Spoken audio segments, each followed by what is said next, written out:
बहुत जल्दी जल्दी पैसा आ रहा है ऐसा लगता है। नहीं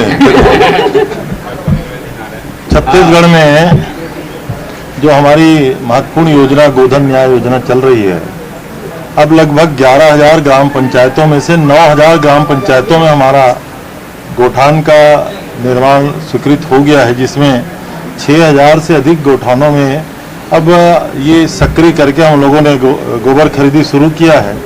इस बार 5 करोड़ रुपए के लगभग 4 करोड़ से अधिक की राशि इस बार के गोधन न्याय योजना में हस्तांतरित किया गया है और अब कुल मिलाकर के 80 करोड़ 82 लाख रुपया लगभग 1,56,000 गोपालकों के खातों में हस्तांतरित किया जा चुका है।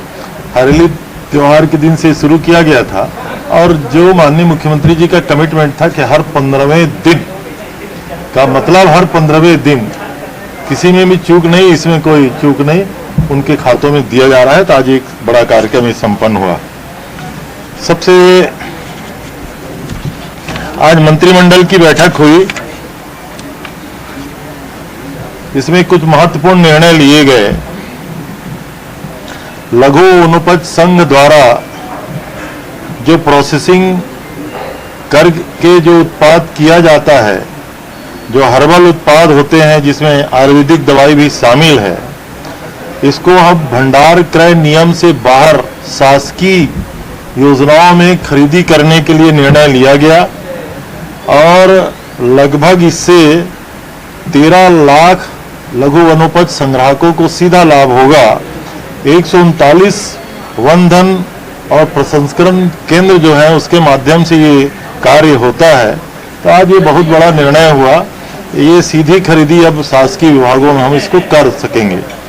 दूसरा महत्वपूर्ण निर्णय ये हुआ कि कोदो, कुटकी और रागी का भी एमएसपी तय किया जाएगा। कृषि विभाग को इसके लिए अधिकृत किया गया। उसकी खरीदी भी लघु वनोपज के इन संघों, ये जो 139 वनधन प्रसंस्करण केंद्र है उसमें किया जाएगा। प्रथमतः इसको सूचित क्षेत्रों में ही शुरू किया जाएगा और इसको प्रोसेसिंग करने के बाद इसकी मार्केटिंग की भी जवाबदारी लघु वनोपज महासंघ को होगी। ये दूसरा प्रस्ताव। तीसरा, लोक सेवा आयोग के प्रतिवेदन को आज सहमति दी गई, उसको तो खैर विधानसभा के पटल पर रखा जाएगा। चौथा महत्वपूर्ण प्रस्ताव ये हुआ कि 2021 में हमने 92 लाख मीट्रिक टन धान की खरीदी की है, 92 लाख मीट्रिक टन से भी अधिक। केंद्र सरकार के पुल में 24 लाख मीट्रिक टन चावल लेने का अनुमति मिला है जो जारी है। राज्य के पुल में 24 लाख मीट्रिक टन की जरूरत होती है हमारे पीडीएस एवं अन्य कार्यक्रमों के लिए। इस प्रकार जो हम धान की खरीदी किए हैं उसमें 71 लाख मीट्रिक टन धान इसमें चावल में इसका उपयोग हो जाएगा। लेकिन शेष जो 20.7 लाख मीट्रिक टन जो धान है उसका निष्पादन कैसे किया जाए, ये आज के कैबिनेट का महत्वपूर्ण प्रस्ताव था। कल माननीय मुख्यमंत्री जी केंद्रीय खाद्य मंत्री श्री पीयूष गोयल जी से उनकी भेंट का कार्यक्रम है और केंद्र सरकार ने 60 लाख मीट्रिक टन चावल खरीदी करने की एफसीआई के माध्यम से सहमति दी है।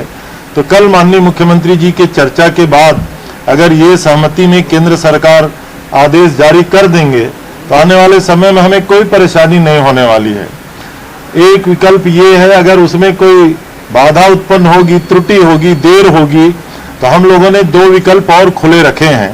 धान को भी ओपन मार्केट में ई मार्केटिंग के द्वारा हम लोग विक्रय करेंगे और चावल में भी अगर कीमत धान से ज्यादा सर्वाइवल ठीक कीमत अगर आ जाएगा, हमने दोनों विकल्पों को आज के मंत्रिमंडल में पारित किया है।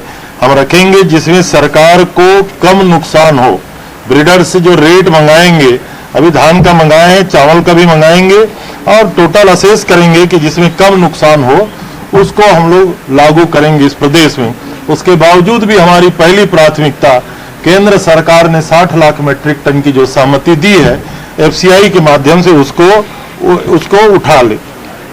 एक और प्रस्ताव, महत्वपूर्ण प्रस्ताव ये हुआ है कि जो ट्रांजिट पास फॉरेस्ट प्रोड्यूस का होता है, टिम्बर और बम्बू को छोड़ करके, बांस और लकड़ी के ट्रांजिट पास को छोड़ करके ये इसके नियम में शिथिलता करने का आदेश जारी हुआ है। ये जो वनोपज है, इनके सिवाय दिगर वनोपज उसके ट्रांजिट पास में उनको शिथिल किया जाएगा। बार बार उनको मार्केटिंग करते हैं, कहीं बिकता नहीं तो बार बार उनको आवागमन में ट्रांजिट पास लगता है, उनको रियायत दिया गया है। एक और महत्वपूर्ण प्रस्ताव हुआ है कि जो विद्युत शुल्क अधिनियम है, अधिनियमन, उसमें संशोधन का प्रस्ताव आज मंत्रिमंडल से पारित हुआ। ये जो एक्सिलरी कंजम्पशन जो प्लांट हैं, जो कैप्टिव प्लांट्स हैं, उनमें होता है, उसमें भी जो शुल्क लगाया जाता है, राज्य सरकार को लगभग 7,852 करोड़ शुल्क देय है जो अभी तक लंबित है। इसमें 2200 करोड़ रुपए का शुल्क का मामला न्यायालय में लंबित है और लगभग 257 करोड़ का आरसी हुआ है। तो इसके लिए आज अनुमति दी गई कि इसको फिर से जो कैप्टिव प्लांट्स हैं उनको नोटिस दिया जाएगा। 2 महीने की अवधि तो वैसे भी नोटिस की होती है, और आज अधिकार दिया गया कि अगर ये शुल्क वो पटाने में देर करेंगे तो उनकी कनेक्शन भी डिस्कनेक्ट किया जा सकता है। एक आखिरी प्रस्ताव ये हुआ कि जो कोरबा ईस्ट में 6 यूनिट थे प्लांट, 4 यूनिट 50-50 मेगावाट के तो पहले से ही निकल चुका है, 2 150 मेगावाट के प्लांट थे वो भी बंद हो चुका है, और उस प्लांट के खाली होने के बाद 6 यूनिट अब बंद हो गया। उस लैंड का यूज किस तरीके से किया जाए, इसके लिए आज प्रस्ताव हुआ है। अभी 2 बातें उसमें चर्चा में आई है, या तो उसको हाउसिंग करके उसका यूज किया जाए या सोलर एनर्जी के प्रोडक्शन के लिए उसमें कोई यूज किया जाए।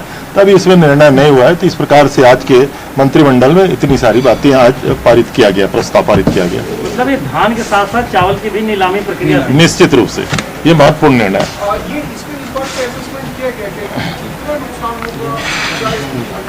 अभी तो ये सब कुछ मार्केट के ऊपर निर्भर करेगा, लेकिन अगर समर पेडी आ जाएगा और उसके बाद बरसात आ जाएगा, तब तक अगर हम रोकेंगे तो प्राइमरी सोसाइटियों में जो हमारा 21 लाख मीट्रिक टन धान जाम है और पिछले वर्षों का लगभग 3 लाख मीट्रिक टन धान जाम है, हमारी सारी सोसाइटियां जाम हो जाएंगी, तो भविष्य की हमारी खरीदी भी प्रभावित हो सकती है। तो हम लोग तो अभी केंद्र सरकार से लगातार आग्रह कर रहे हैं, वो अपनी बात में कायम रहे तो हमारा धान का निष्पादन हो जाएगा। अगर उसमें कोई बाधा उत्पन्न होती है तो हमने विकल्प खुले रखे हैं, धान और चावल दोनों का ब्रीडर से हम लोग रेट मंगा रहे हैं, जिसमें हम लोगों को कम नुकसान होगा वो काम हम लोग करेंगे। बेस प्राइस तय हुआ है क्या अभी? तो रेट तो निश्चित रूप से बेस प्राइस तय करके होता है, कम रहेगा तो भी देंगे, जिसमें कम नुकसान होगा वो काम हम करेंगे। क्या रेट है आप लोगों? अब ये तो खाद्य मंत्री जी आप बताएंगे। एक बाकी विषय 2 दिन से ये बात सामने आ रही कि ट्रेजरी बेंच खाली रहता है, इस वजह से विपक्ष ने आज नहीं देखा जाए। अब विपक्ष का सबसे बड़ा काम है, उनको बहिर्गमन करना ही है, तो आपके माध्यम से वो सुर्खियों में बन जाते हैं। लेकिन अब हम तो बता के गए थे कि आज मंत्रिमंडल की बैठक है, तो इस प्रकार से जो शासकीय बेंच है उसको कई प्रकार के कार्य होते हैं और लगातार परंपरा है। लेकिन एक बात जरूर है कि अधिकारी दीर्घा के बारे में भी जो प्रतिपक्ष ने कहा है, माननीय मुख्यमंत्री जी ने स्वयं निर्देश दिए हैं कि अधिकारी दीर्घा में संबंधित अधिकारियों की उपस्थिति रहना चाहिए।